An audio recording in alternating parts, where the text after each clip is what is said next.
British police make an arrest. The crime? Publicly reading the words of Winston Churchill about Islam.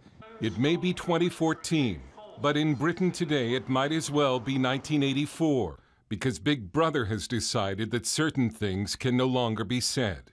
Paul Weston was arrested for quoting from Winston Churchill's book, The River War. How dreadful are the curses which Islam lays on its votaries, besides the fanatical frenzy, which is as dangerous in a man as hydrophobia in a dog. As a young officer, Churchill fought Muslim jihadists in the Sudan and believed that Islam was a dangerous religion. Weston chose to publicly quote Churchill because he knew that in today's politically correct Britain, comparing Islam to rabies, as Churchill did, would likely get him reported to police and arrested. It did.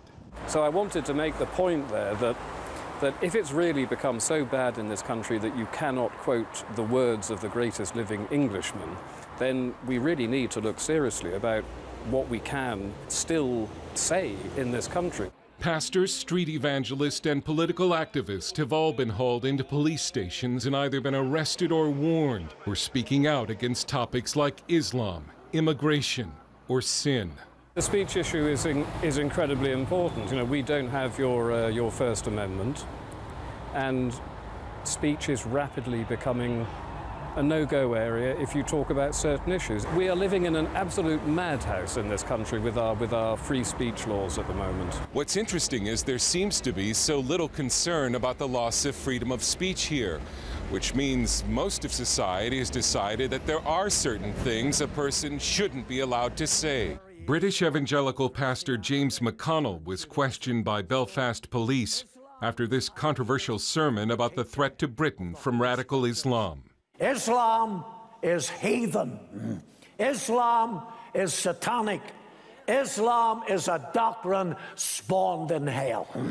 McConnell said he went to the police station voluntarily and he apologized.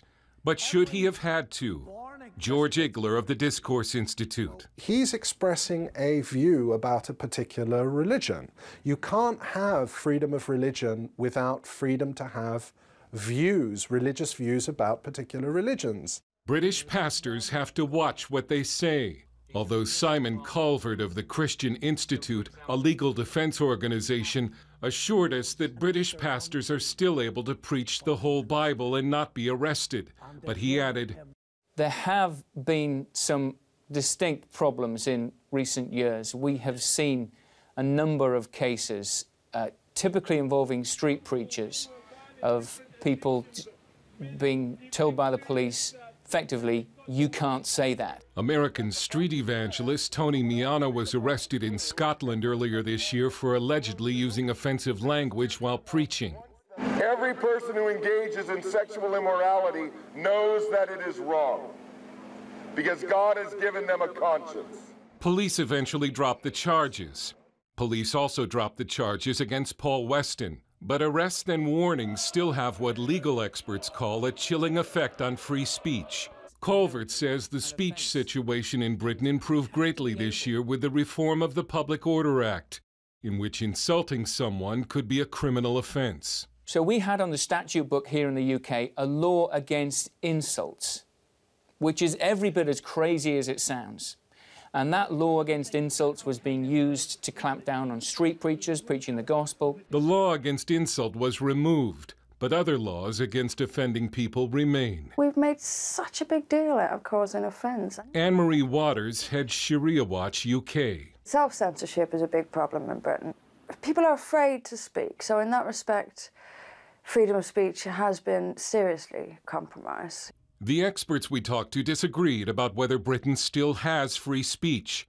Calvert says yes. Orwell says no. We are ultimately moving towards a situation where necessarily the state will have to tell us what kind of opinions are acceptable and what kind of opinions are not. Paul Weston says he will continue to test Britain's speech laws to show that speech in Britain is no longer free.